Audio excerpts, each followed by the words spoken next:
So first of all reservations గురించి ఒక basic idea. Reservations గురించి ఎంత చదువుకున్న వాళ్ళు ఉన్నా కానీ వాళ్ళకి ఒక ఐడియా ఉండదు.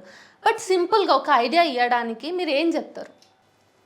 రిజర్వేషన్ అనేది కొన్ని వేల సంవత్సరాలుగా ఒకటే వర్గాన్ని కొన్ని వర్గాలు దోపిడీ చేసుకోవడం వల్ల ఆ అంటరానితనం ఒక ఆధారంగా వాళ్ళని ఊరవతల పెట్టడం వల్ల డాక్టర్ బాబాసాహెబ్ అంబేద్కర్ బ్రిటిష్ వారితో ఫైట్ చేసి ఈ దేశంలో నాయకులతో కూడా ఫైట్ చేసి అస్పృశ్యత ఆధారంగా కొద్దిగా ముందుకు పోవడానికి వాళ్ళకు రిజర్వేషన్ కల్పించారు. అసలు ఫస్ట్ దేశంలో రిజర్వేషన్ అనుభవించింది ఎవరు? బ్రాహ్మణ్స్. 1874లో మహారాష్ట్రలో హెరిటేటస్ అని ఒక యాక్ట్ ద్వారా అంతకుముందుకు ప్రభుత్వంలో ఏ ఉద్యోగాలు ఉన్నా కూడా బ్రాహ్మణులు అని చెప్పి వాళ్ళు రిజర్వేషన్ తీసుకురు. దానికి వ్యతిరేకంగా డాక్టర్ బాబాసాహెబ్ అంబేద్కర్ కూడా ఫైట్ చేసిండు. ఆ రిజర్వేషన్ ఏమని చెప్తుంది? బ్రాహ్మణులు అంటే ప్రభుత్వ ఉద్యోగాలు టాప్ ఉద్యోగాలను మొదలు పెట్టుకుంటే ఏ ఉద్యోగమైనా బ్రాహ్మణులు చేయాలి, కింది వర్గాలు ఏం చేయాలి, కింది వర్గాలు పారిశుద్ధ పనులు ఇంకా వేరే వేరే పనులు చేయాలని చెప్పి బ్రాహ్మణులు రిజర్వేషన్ అనుభవించారు. దానికి వ్యతిరేకంగా డాక్టర్ బాబాసాహెబ్ అంబేద్కర్ అన్ని ఉద్యోగాలలో కూడా కింది వర్గాల వాళ్ళు ఉండాలని చెప్పి రిజర్వేషన్ తీసుకొచ్చిండు. రిజర్వేషన్ అంటే ఏంది? ఒక ఉదాహరణ, ఒక తల్లికి 2 కొడుకులు పుట్టిరనుకో, ఆ పుట్టుకతోని ఇద్దరు ఎవరు జ్ఞానవంతులు కాదు. వాళ్ళు పెరిగే క్రమంలో వాళ్ళు నేర్చుకునే దాన్ని బట్టి జ్ఞానవంతులు అవుతారు. ఇప్పుడు అప్పర్ కమ్యూనిటీ వాళ్ళు పుట్టుకతోనే సకల సౌకర్యాలు ఉంటాయి, కింది వర్గాల వాళ్ళకు సౌకర్యాలు లేవు. కాబట్టి ఏం చేయాలి? వాళ్ళకు కొద్దిగా రిజర్వేషన్లు ఉంటే వాళ్ళు దాన్ని అందిపుచ్చుకొని పైకి వచ్చిన వాళ్ళు ఉంటారు. ఇప్పుడు డాక్టర్ బాబాసాహెబ్ అంబేద్కర్ అంటే గొప్పవాడు ఉండే దేశంలో చదువుకున్నాడు. మరి అంబేద్కర్కి అంత పెద్ద మీద ఆయన పుట్టింది కిందికి వచ్చింది, అట్టడి వర్గాలు ఉన్నాయి కదా, ఆయన కూడా వచ్చింది. మరి కాబట్టి రిజర్వేషను ఫస్ట్ ఈ దేశంలో అనుభవించింది బ్రాహ్మణులు. పుట్టుకతోనే 3 వర్గాలు రిజర్వేషన్ ఉంటుంది: బ్రాహ్మణులు, క్షత్రియులు, వైశ్యులు. పుట్టుకతోనే వ్యాపారం వాళ్ళెట్లా చేసుకోవాలి అంటే కింది వర్గాల వాళ్ళు తెలియలేదా?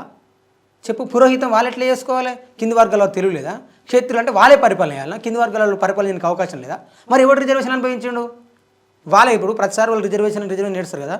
పుట్టుకతోనే పురోహిత్యం ఉంది కదా, మరి వాళ్ళకి చదువు ఎందుకు? వాళ్ళ పిల్లలకు పంతులు చెప్పుకోమను, వాళ్ళ పిల్లలను మంత్రాలు చదువుకోమను. పుట్టుకతోనే వైశ్యులకు వ్యాపారం వృత్తుంది కదా, అలా పిల్లలను వ్యాపారం చేసుకోమని, చదివేందుకు? ఆ మాట చెప్తే ఇప్పుడు మళ్ళీ దళితులు కూడా వాళ్ళ కుల వృత్తులే చేసుకోండి, చర్మంతో చేయాల్సినటువంటి ఉత్పత్తులనే ఉత్పత్తి చేయండి అంటారు కదా. ఇప్పుడు నేను ఏమంటున్నామంటే రిజర్వేషన్లు కేవలం మాకు సంపద లేదు, ఏది లేదు, అసలు ఈ దేశంలో మూలవాసులకి దేశం మీద అధికారం లేదు కాబట్టి వీళ్ళు పైకి రావాలని చెప్పి బ్రిటిషర్లు ఇచ్చారు. వాళ్ళు ఇవ్వలే మాకు. నేను ఏమంటాను, మా వృత్తి అంటే మా చేయడానికి గలీజ్ కూడా, మీ వృత్తి అద్భుతమైన వృత్తి కదా. నువ్వు మాకు అర్థం కాని భాషలో చెప్పినా కూడా నీకు ఉండి నిండుతుంది కదా. మరి నీకు మాకు చాలా తేడా కదా. అది మేము చెప్పదలుచుకున్నాం. ఇప్పుడు ఎవరు చేసే పని వాళ్ళు చేయాలని చెప్తారు కదా. 1000 సంవత్సరాలు మీరు ఆ పని ఎందుకు చేయాలి, మేము ఈ పని ఎందుకు చేయాలి? ఇప్పుడు వర్షాకాలం కదా, 4 నెలలు దాటిపోతుంది కదా, వర్షాకాలంలో ఆ పనులు వాళ్ళని చేయమని రాదు, మనం వాళ్ళ పనులు చేద్దాం. మరి చెప్పు. రిజర్వేషన్లు అనేది మాకెవడో ఇచ్చిన భిక్ష కాదు. అది మీరు 1000 సంవత్సరాల నుంచి మా శ్రమను, మా సంపదను మీరు దోసుకున్నారు. కాబట్టి బ్రిటిషర్స్, డాక్టర్ బాబాసాహెబ్ అంబేద్కర్ కొద్దిగా వీళ్ళకి అవకాశం ఇవ్వాలని చెప్పి మాకు అవకాశం కల్పించారు. దాంతో మేము ముందుకు వచ్చినాం తప్ప రిజర్వేషన్లు అనేది మాకు వీళ్ళ భిక్ష కాదు, వీళ్ళకి మాకు రిజర్వేషన్లకు ఏం సంబంధం లేదు. అసలు ఈ దేశంలో రిజర్వేషన్ అనుభవించింది ఎవడో కొంచెం చూపెట్టి నాకు. ఎస్సీల జనాభా ఎంత? 22%. వాళ్ళు ఎంత వాటా ఉంది? 15% రిజర్వేషన్ అనుభవిస్తారు వాళ్ళు. ఆదివాసుల జనాభా, ఎస్టీల జనాభా 15%, వాళ్ళకి ఎంత? 7%. ఈడబ్ల్యూఎస్ ఎంత? 1%. వాళ్ళ రిజర్వేషన్లు ఎంత? 10%. బీసీలు ఎంత? 27%. వాళ్ళ రిజర్వేషన్ ఎంత? 50%. మహిళలు ఎంత? వాళ్ళ మహిళలకు ఎంత రిజర్వేషన్? 33% ఉంది. మరి ఈ దేశంలో రిజర్వేషన్ అనుభవించింది ఎవడు? ఇప్పుడు రిజర్వేషన్ అట్టవు అంటారు, మరి ఎవరికి వ్యతిరేకంగా నిజామిస్తారు? ఎవరు అసలు రిజర్వేషన్ అనుభవించింది ఎవరు? చూపెట్టు, ఒక్కరు చూపెట్టు. ఈడబ్ల్యూఎస్ పేదలకు రిజర్వేషన్లు పంచారు. మరి పేదలు, రెడ్లు, అప్పర్ కమ్యూనిటీలు అంతా పేదలైనప్పుడు వాళ్ళు ఉన్నది 1%, వాళ్ళు 10% ఇచ్చినప్పుడు మరి రిజర్వేషన్ వ్యతిరేకంగా ఎవరు పోరాటం చేయాలి మరి ఈ దేశంలో? ఓకే సరే, రిజర్వేషన్ అనేది సరే, ఎవరైతే అట్టడుగు వర్గంలో ఉన్నారో వాళ్ళని కొంచెం అప్లిఫ్ట్ చేయడానికి అంబేద్కర్ గారు ఇచ్చినటువంటి ఒక హక్కు అని అనుకుందాం. మరి కానీ ఆయన కూడా సర్టెన్ పీరియడ్ వరకే ఉండాలి అని చెప్పిండు. ఇప్పుడు ఎందుకు ఎప్పుడు ఎస్సీ ఎస్టీలకే రిజర్వేషన్ ఎక్కువగా? రిజర్వేషన్స్ అంటే ఎస్సీ ఎస్టీలే ఎందుకు గుర్తొస్తున్నారు? మరి ఎందుకు ఎప్పుడు వాళ్ళకే హక్కు? రిజర్వేషన్ అంటేనే ఇంకా వాళ్ళకి అన్ని ఫలాలు వాళ్ళకే ఉండాలనేటటువంటిది ఒక బొమ్మ ప్రతి ఒక్కరి బ్రెయిన్లో వస్తుంది. రిజర్వేషన్ హటావో అనేది కూడా ఒక రకంగా ఈరోజు దళితుల మీద తిరుగుబాటుగానే ఈ సమాజం కూడా ఆలోచిస్తుంది. ఆ ఆలోచన వల్లనే ఇప్పుడు ఈ మూమెంట్ అనేది అందరు ఎంకరేజ్ చేస్తున్నారు. ఈడబ్ల్యూఎస్ రిజర్వేషన్ పోతుంది అని చెప్పేసి కొంచెం కామన్ సెన్స్ ఎవరికి ఉన్నా వాళ్ళు రిజర్వేషన్ హటావోని ఎంకరేజ్ చేయరని నేను అనుకుంటా. ఎందుకు మరి అట్లా? ఇప్పుడు మీరు అన్నారు డాక్టర్ బాబాసాహెబ్ అంబేద్కర్ కొన్ని రోజులు ఉండాలని. డాక్టర్ బాబాసాహెబ్ అంబేద్కర్ 10 సంవత్సరాలు రిజర్వేషన్లు ఉండాలని చెప్పిన అది రాజకీయ రిజర్వేషన్లు, తర్వాత విద్యా వైద్యం అందులో విద్యలు వచ్చినాయి, ఉపాధులు ఉద్యోగాలు వచ్చినాయి రిజర్వేషన్. డాక్టర్ బాబాసాహెబ్ అంబేద్కర్ 10 సంవత్సరాల రిజర్వేషన్లు ఉండాలని చెప్తే మరి 78 సంవత్సరాలు అయితే దేశం స్వాతంత్రం వచ్చి మరి కుల హత్యలు ఎందుకు జరుగుతున్నాయి? కులాల మీద దాడులు ఎందుకు జరుగుతున్నాయి? ఇంకా కులం ఎందుకు పోలే? ఇంకెన్ని రోజులు కులాన్ని పెంచి పోషిస్తారు? చెప్పాలి కదా ఈ లెక్కలన్నీ. ఎస్సీ ఎస్టీలకి రిజర్వేషన్లు అన్ని ఫలాలు అనుభవిస్తారంటే అసలు రిజర్వేషన్ అస్పృశ్యత ఆధారంగా వచ్చింది, ఆర్థిక ఆధారంగా రిజర్వేషన్ వచ్చిందా? రాలే కదా. అస్పృశ్యులు వీళ్ళు ఊరికి దూరం ఉన్నారు కాబట్టి వీళ్ళకి అవకాశం ఇవ్వాలని చెప్పి అస్పృశ్యత ఆధారంగా రిజర్వేషన్లు ఇస్తే మీరు ఆర్థికంగా 3 లక్షల పై 10 లక్షల వరకు ఉన్నారు, మీరు రిజర్వేషన్లు ఇచ్చారు, మరి తప్పు మీది కదా. ఇప్పుడు అందరు రిజర్వేషన్ అనుభవిస్తారు కదా.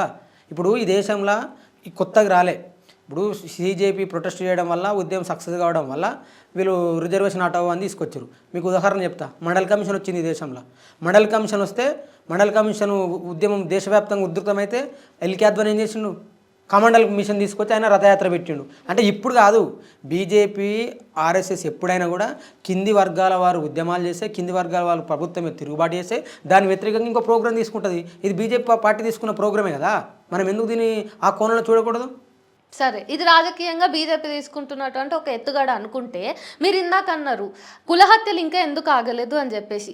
నాకు వచ్చేటటువంటి డౌట్ ఏంటంటే, ఇప్పుడు రిజర్వేషన్స్ అనేటటువంటి ఒక ప్రక్రియ వల్లనే కదా కులాలు అనేటివి మనకు తెలుస్తున్నాయి. అంటే ఇది డివైడ్ అండ్ రూల్ పాలసీ లాగానే ఈ రిజర్వేషన్స్ కనిపిస్తాయి. రిజర్వేషన్స్ పెట్టుకున్నట్టు ఎందుకు? సో వీళ్ళు ఎస్సీలు, వీళ్ళు బీసీలు, వీళ్ళు ఓసీలు అని చెప్పేసి ఆ డివిజన్ని క్రియేట్ చేసాడు ఎందుకు? రిజర్వేషన్ పోతే కులం అనే ఫీల్ కూడా పోతుంది కదా. ఈ ఇండిఫరెన్సెస్ అన్నిటినీ రిజర్వేషన్ వల్లనే మీరు కోరుతున్నారు, కులం ఇంకా బలపడుతుంది రిజర్వేషన్ వల్ల అని వినిపిస్తోంది. ఇప్పుడు రిజర్వేషన్ వల్ల కులం బలపడుతుందంటే ఫస్ట్ కులం ఉందా, రిజర్వేషన్ ఉందా? కులం ఉంది. కులం ఆధారంగా రిజర్వేషన్. మరి మీరు ఎప్పుడు కూడా కులాన్ని పొడగొట్టాలి దేశం నుంచి అని మీరు ఎందుకు ఆలోచన చేయలే? నీకు రిజర్వేషన్ ఎప్పుడు వచ్చింది? ఇండిపెండెంట్ ముందు వచ్చింది. కులం ఎప్పుడు వచ్చింది? 4000 సంవత్సరాలు దేశంలో కులం బలంగా ఉంది కదా. మరి కులానికి వ్యతిరేకంగా మీరు ఎందుకు పోరాటం చేయరు? నేనాక మన ఆంధ్రప్రదేశ్ కులం లేదు కదా.